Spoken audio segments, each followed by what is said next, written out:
Nós finalizamos a ação rescisória nos vídeos passados e nós vamos iniciar agora o estudo da reclamação. Nós vimos que a ação rescisória é uma ação autônoma de impugnação à decisão judicial. E quando nós falamos sobre essa parte introdutória da ação rescisória, nós vimos que não só a ação rescisória é uma ação autônoma de impugnação à decisão judicial, que tem competência originária no tribunal, como também assim é a reclamação, né? Nós conversamos um pouco também, falando que a reclamação também se enquadra como uma ação autônoma de impugnação e que a competência para seu julgamento é uma competência originária do tribunal. E aí, antes da gente adentrar efetivamente na discussão da natureza jurídica da reclamação no seu procedimento, é importante que a gente entenda como se deu o surgimento, né, uma análise histórica sobre a reclamação. A reclamação ela surgiu inicialmente na jurisprudência do Supremo Tribunal Federal. Não havia sequer uma previsão legislativa ou constitucional sobre esse tipo de demanda. Existia uma previsão, obviamente, dentro da jurisprudência do Supremo, que nas decisões do Supremo entendia-se que, para que o Poder Judiciário pudesse exercer seu poder explícito, né, que é o poder justamente de julgar uma causa, ele necessitava também ter seus poderes implícitos. E somente com esses poderes implícitos, ele poderia garantir o seu poder explícito de julgar. E aí, nesse entendimento do Supremo, nas suas jurisprudências, ele alegava que eram poderes implícitos. O poder de aceitar, ou melhor, de dar efetividade às suas decisões e o poder de defender sua competência. Isso porque, se o Supremo Tribunal Federal tivesse o poder de julgar as questões constitucionais, mas não tivesse o poder de dar efetividade a essas suas decisões, nem de defender sua competência, de nada valeria esse seu poder explícito. Então, criando essa teoria dos poderes implícitos dentro da sua jurisprudência, o Supremo Tribunal Federal começou a admitir que as partes interessadas pudessem discutir quando aquela decisão que ele proferiu não estivesse sendo respeitada pelos tribunais que eles estão subordinados, e também quando um tribunal inferior usurpava a competência do Supremo. Então, as partes podiam discutir esses acontecimentos no Supremo e o meio pelo qual eles faziam isso é através da reclamação. E aí, com o advento da Constituição de 1988, a reclamação ela passou a ter uma previsão constitucional, certo? Passou de uma previsão meramente na jurisprudência de um tribunal superior para efetivamente ter uma previsão constitucional. E aí ser regulamentada através dessa previsão. A Constituição Federal de 88 previu nos artigos 1002, inciso 1º, a linha L, e artigo 105, inciso 1º, a linha F, a previsão da reclamação. No caso do artigo 102, é uma reclamação constitucional, que é prevista na Constituição para que se garanta e dê efetividade às decisões do Supremo Tribunal Federal e se defenda e proteja a sua competência de julgar essas questões constitucionais. E no artigo 105, a reclamação infraconstitucional, né, no sentido de que ela tende a preservar as decisões do Superior Tribunal de Justiça, que são decisões que versam sobre questões infraconstitucionais, certo? Posteriormente, a reclamação ela passou a ter previsão na Lei 8.038 de 1990, que prevê efetivamente o que era a reclamação, qual o seu procedimento. E, atualmente, nós temos a regulamentação da reclamação não só na Constituição Federal, como também no Código de Processo Civil, nos artigos 988 a 993. E aí, com o advento do Código de Processo Civil em 2015, que teve a vigência a partir de 2016, né, 18 de março de 2016, revogou-se as disposições sobre reclamação na Lei 8.038 de 90. E hoje, a regulamentação infraconstitucional da reclamação está prevista no Código de Processo Civil. E aí, nós podemos ver uma mudança de paradigma. Antes do Código de Processo Civil de 2015, a reclamação tinha sua previsão apenas na Constituição Federal. E aí, ela só era cabível para assegurar as decisões e a competência do Supremo Tribunal Federal e do Superior Tribunal de Justiça. Não era cabível reclamação em qualquer tribunal em relação à defesa da competência e da jurisprudência de qualquer tribunal, mas apenas do Superior Tribunal de Justiça e Supremo Tribunal Federal. E também havia a previsão para o TST, né, o Tribunal Superior do Trabalho. E aí, com o advento do Código de Processo Civil, mudou-se esse paradigma e passou-se a prever a possibilidade de ingressar com reclamação para defender a competência e a jurisprudência das decisões de qualquer tribunal brasileiro, certo? A gente já falou muito aqui da questão histórica da reclamação, como ela surgiu, onde ela está prevista, mas a gente não falou efetivamente o que é a reclamação. E aí nós entramos no conceito de reclamação, que eu trago para vocês no slide, peço que vocês acompanhem, que eu digo que a reclamação, né, na verdade eu utilizo as palavras de Didier, ela é uma ação de competência originária de tribunal, ou seja, ela é julgada por um tribunal, jamais por um juízo, né, de primeiro grau, prevista na Constituição Federal, nas Constituições estaduais, no Código de Processo Civil e em outras leis, que tem o objetivo de preservar a competência e garantir a autoridade das decisões dos tribunais, bem como garantir a observância de decisão do STF em controle concentrado de constitucionalidade, a observância de enunciado, de súmula vinculante e de precedente proferido em julgamento de casos repetitivos ou em incidente de assunção de competência. Então, dentro desse conceito que Didier nos traz de reclamação, nós podemos perceber primeiro que, na visão de Didier, reclamação é uma ação, certo?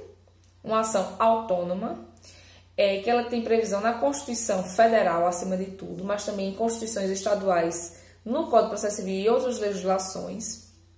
E o principal objetivo dela é preservar a competência e garantir a autoridade da decisão dos tribunais. E aí entende tribunais lato sensu, não apenas o Supremo Tribunal Federal, o Superior Tribunal de Justiça e o TST. E além dessa garantia e dessa preservação de competência, a reclamação ela visa também a garantir a observância das decisões do Supremo em controle concentrado de constitucionalidade e dos enunciados de súmula vinculante, bem como dos precedentes julgados no incidente de demandas repetitivas e na assunção de competência, que nós vamos ver na aula seguinte de que se trata esses incidentes. Daí, desse conceito, a gente parte para discutir e conversar sobre a natureza jurídica da reclamação. Muito se discutia em relação à natureza jurídica desse instituto. E antigamente, antes do advento do Código de Processo Civil de 2015, a reclamação ela era entendida como um exercício do direito de petição, certo? Entendia-se que a reclamação era o exercício do direito de petição, um direito que o jurisdicionado tinha de procurar efetivamente os órgãos jurisdicionais para discutir um ato jurisdicional, né, que estava indo de encontro a uma decisão que já existia, um posicionamento que já existia e a competência de um tribunal previamente previsto na legislação. E aí o Supremo Tribunal Federal tinha uma jurisprudência completamente uniforme em relação a isso.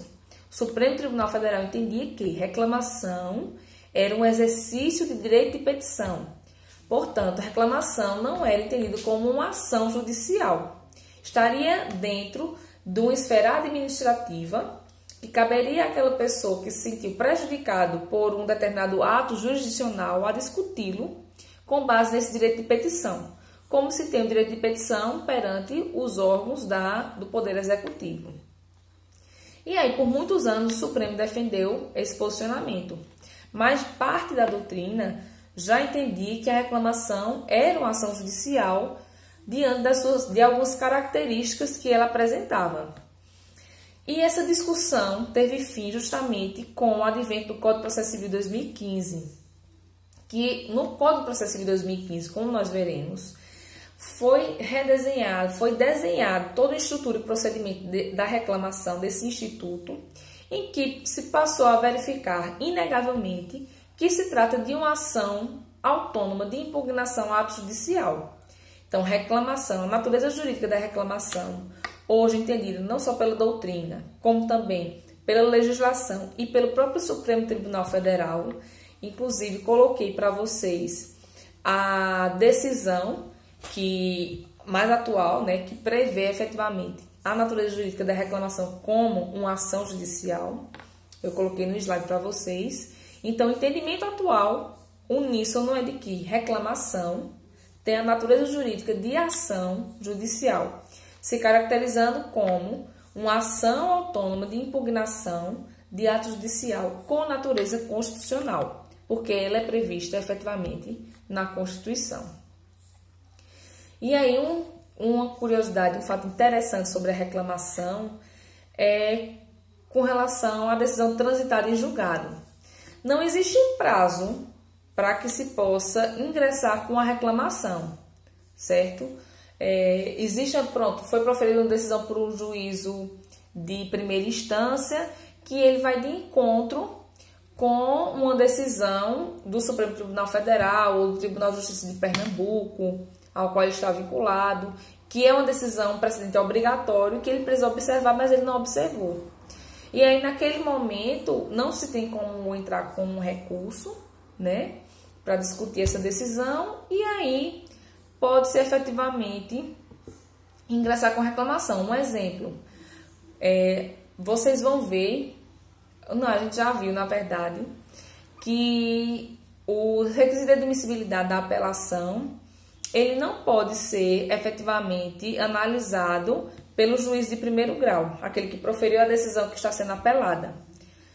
Tem que se remeter obrigatoriamente a apelação para o tribunal, para que seja feito lá o juízo de admissibilidade.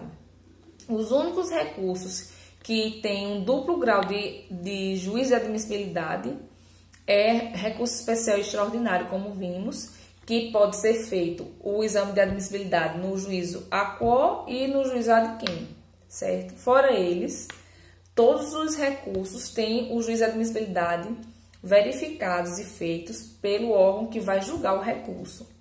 Vamos dizer que você ingressou com apelação no juiz de primeiro grau, e aí o juiz de primeiro grau analisou e verificou que tinha algumas falhas processuais formais, e aí negou seguimento da apelação para o tribunal. Empancou a apelação ali no primeiro grau e não repassou, porque disse que o juízo de admissibilidade foi negativo. Como hoje não há mais previsão para que o juiz aquo faça esse juízo de admissibilidade, não existe uma previsão de um recurso, efetivamente, para discutir essa decisão judicial.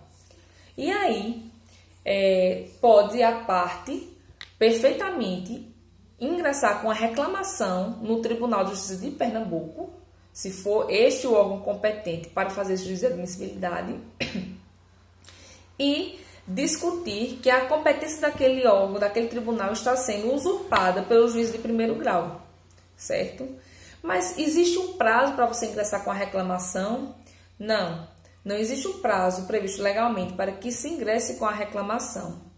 Você pode, sei lá, demorar o tempo que for, e não existe um prazo efetivamente para que se exista o ingresso com esse instituto. Mas, tanto a jurisprudência quanto agora a legislação, eles preveem que a reclamação só pode ser apresentada até o trânsito em julgado daquela decisão que se pretende discutir. Ou seja, transitou em julgado, a decisão reclamada, não cabe mais reclamação. Então, digamos que a gente fala de uma decisão monocrática do relator, né?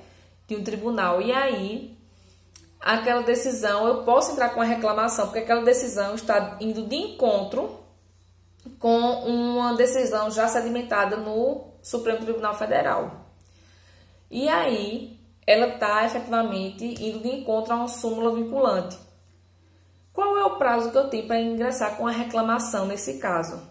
Não existe prazo previsto em lei dizendo efetivamente quantos dias se tem para entrar com a reclamação. Mas, se eu sei que o prazo para entrar com agravo interno, que é o recurso que eu posso entrar para discutir uma decisão monocrática e levar ela para o órgão colegiado de 15 dias, sob pena de transitar em julgado aquela demanda, então, obviamente, eu tenho 15 dias úteis para ingressar com a reclamação.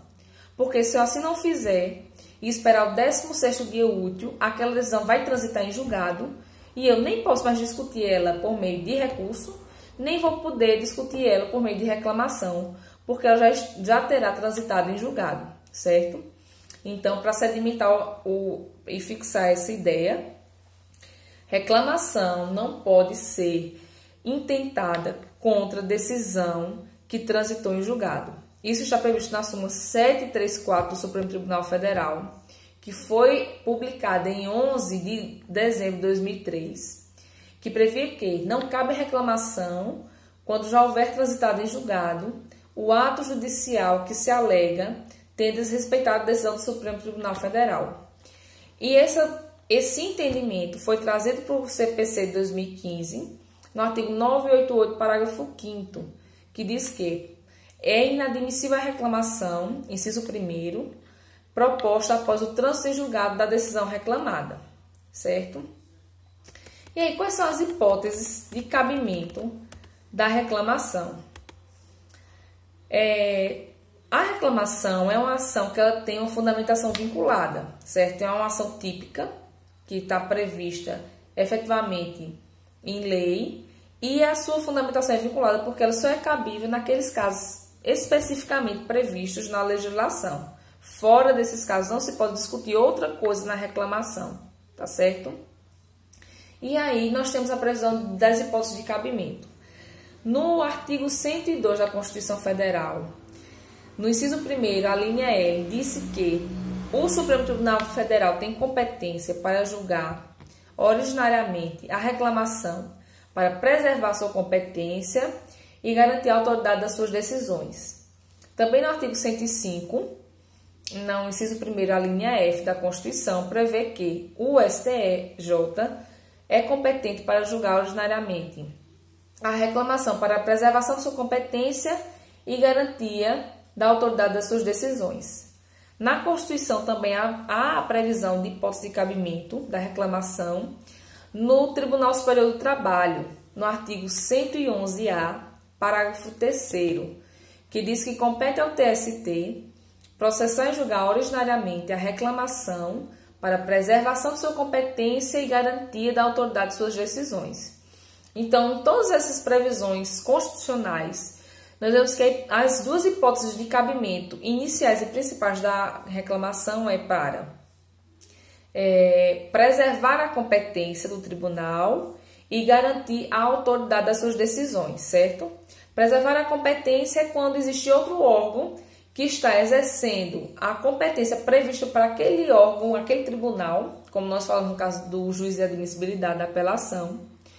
E a autoridade das suas decisões é quando o tribunal, seja local ou um tribunal superior, ele profere um precedente que é de observância obrigatória pelos órgãos e instâncias inferiores, e esse órgão e instância inferior, ele efetivamente está desobedecendo aquele entendimento já fixado no precedente obrigatório. E nós vamos ver nas próximas aulas ainda mais a questão do formato, né, do ordenamento processual civil brasileiro, que cada vez mais preza justamente por precedente, por uniformidade jurisprudencial. E a reclamação, ela ajuda efetivamente nesse mistério, né?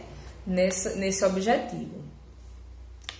E aí, no Código de Processo Civil, no artigo 988, nós temos as outras hipóteses de cabimento. As duas primeiras, elas efetivamente elas coincidem com as previsões da Constituição. O inciso 1º diz que caberá reclamação da parte interessada ou do Ministério Público para preservar a competência do tribunal, para garantir a autoridade das decisões do tribunal. O inciso 3º, garantir a observância de enunciado de súmula vinculante e de decisão do Supremo Tribunal Federal em controle concentrado de constitucionalidade, para garantir a observância de acórdão proferido em julgamento de incidente de resolução de demandas repetitivas ou de incidente de assunção de competência. Então, nós verificamos que, além daqueles casos previstos na Constituição, que é preservar a competência e garantir a autoridade das decisões do tribunal, o Código de Processo Civil vem nos trazer que, já nesse viés de proteção a precedente obrigatório e uniformização de jurisprudência, que a reclamação também servirá quando houver ofensa a uma tese e uma decisão fixada em súmula vinculante, né? Ou controle concentrado de constitucionalidade, ou decisões de incidente de demanda repetitiva e assunção de competência, certo? E aí, acompanhando a leitura do artigo 988, nós vemos que seus parágrafos dizem que a reclamação pode ser proposta perante qualquer tribunal e seu julgamento compete ao órgão jurisdicional cuja competência se busca preservar ou cuja autoridade se pretenda garantir. Daí, reforçamos aquela ideia que conversamos no início do vídeo, dizendo efetivamente que reclamação constitucional, ela serve e ela é cabível em relação a qualquer tribunal, decisão de qualquer tribunal e em qualquer tribunal. Não mais só no STF, no STJ e no TST.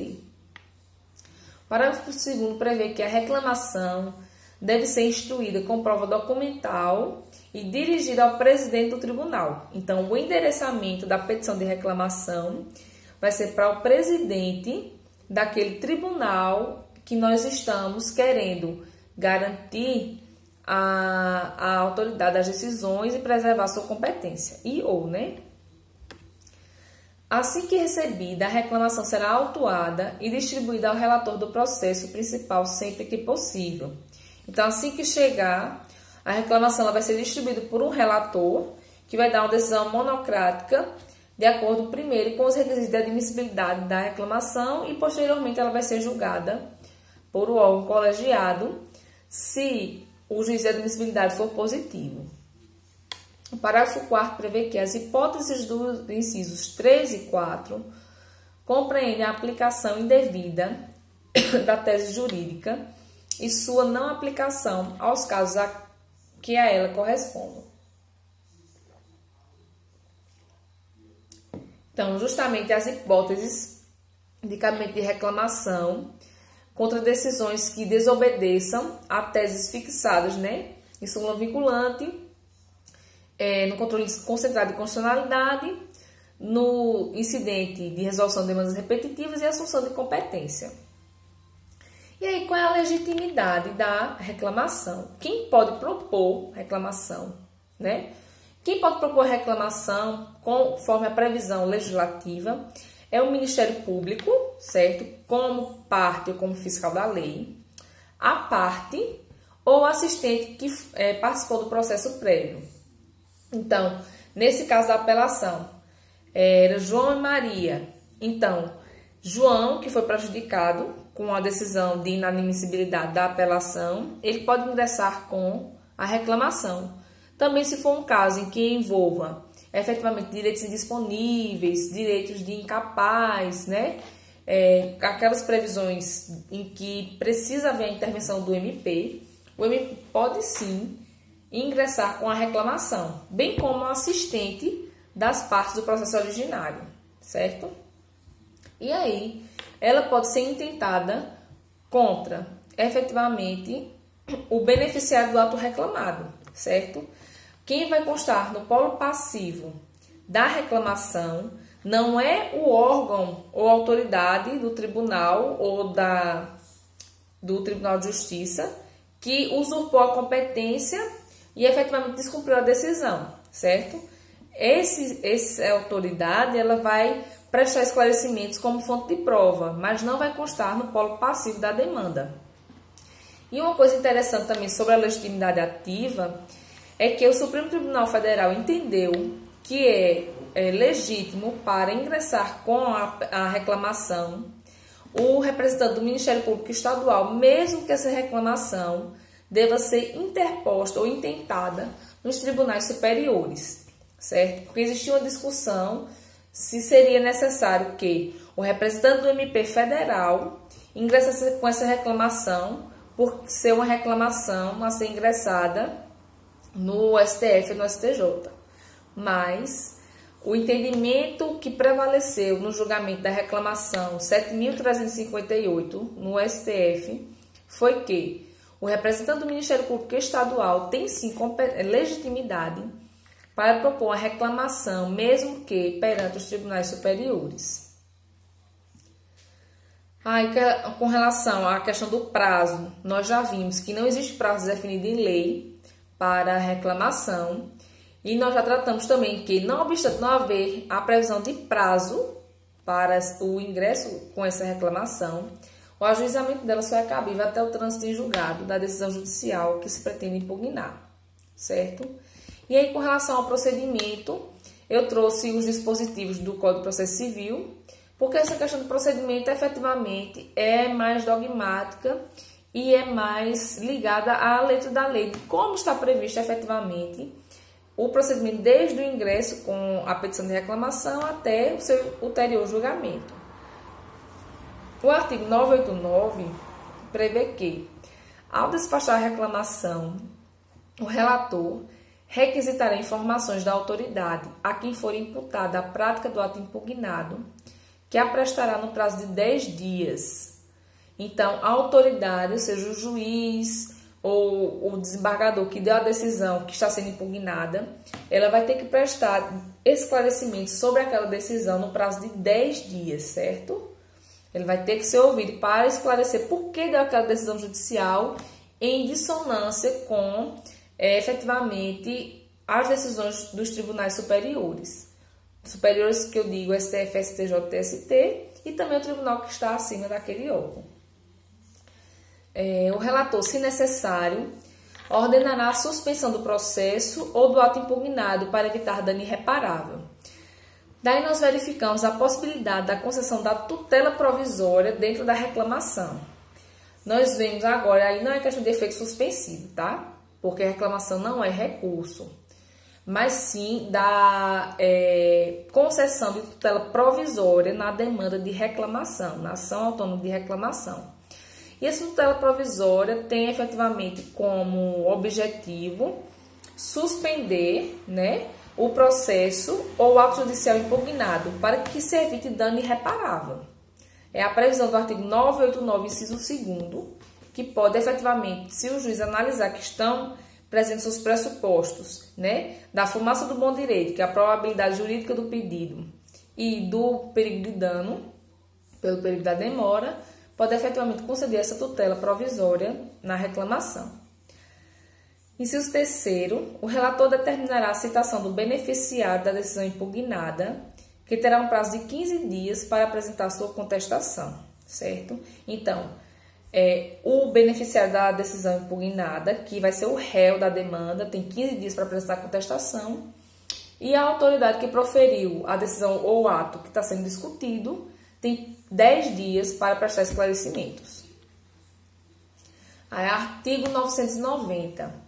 Qualquer interessado poderá impugnar o pedido do reclamante. Então, não obstante termos o réu, que é o beneficiário do ato impugnado, e a autoridade que presta esclarecimentos, qualquer pessoa que for interessada na permanência daquele ato pode efetivamente impugnar a reclamação, certo? Como assistente. Artigo 991. Na reclamação que não houver formulado, o Ministério Público terá vista do processo por 5 dias após o decurso do prazo para informações e para o oferecimento da contestação pelo beneficiário do ato impugnado. Então, nós vemos aí que o MP participa do processo de reclamação, porque efetivamente é um processo que tem como objetivo a questão da uniformização de jurisprudência, de manter efetivamente a integridade e a segurança jurídica do procedimento judicial. E aí, quando ele não é parte da demanda, ele vai ser ouvido dentro de 5 dias, certo? Artigo 992. Julgando procedente a reclamação, o tribunal cassará a decisão exorbitante de seu julgado ou determinará medida adequada à solução da controvérsia. Ou seja, se o tribunal entender que efetivamente o pedido da reclamação ele deve ser julgado procedente, ele pode cassar a decisão ou tomar outra medida para que se adeque a uma melhor solução para aquela demanda do reclamante. E o artigo 993, o presidente do tribunal determinará o imediato cumprimento da decisão, lavrando-se o acordo posteriormente. Então, verificando que, existindo uma decisão judicial, obviamente, é um ato de uma autoridade pública que tem fé pública, né, tem uma presunção de veracidade e legitimidade. Então, no momento em que o tribunal verifica que aquela decisão está incorreta, ele vai efetivamente dar imediato cumprimento à decisão da reclamação e, posteriormente, é que vai publicar o acórdão, certo? Então, com isso, a gente finaliza a aula de hoje, e nós tratamos efetivamente de ação rescisória e terminamos com a reclamação. E na próxima aula nós iremos ver o incidente de resolução de demandas repetitivas e assunção de competência, tá certo? Quaisquer dúvidas, mandem por e-mail, porque aí nós tentamos sanar as dúvidas até o final dessa unidade, tá certo?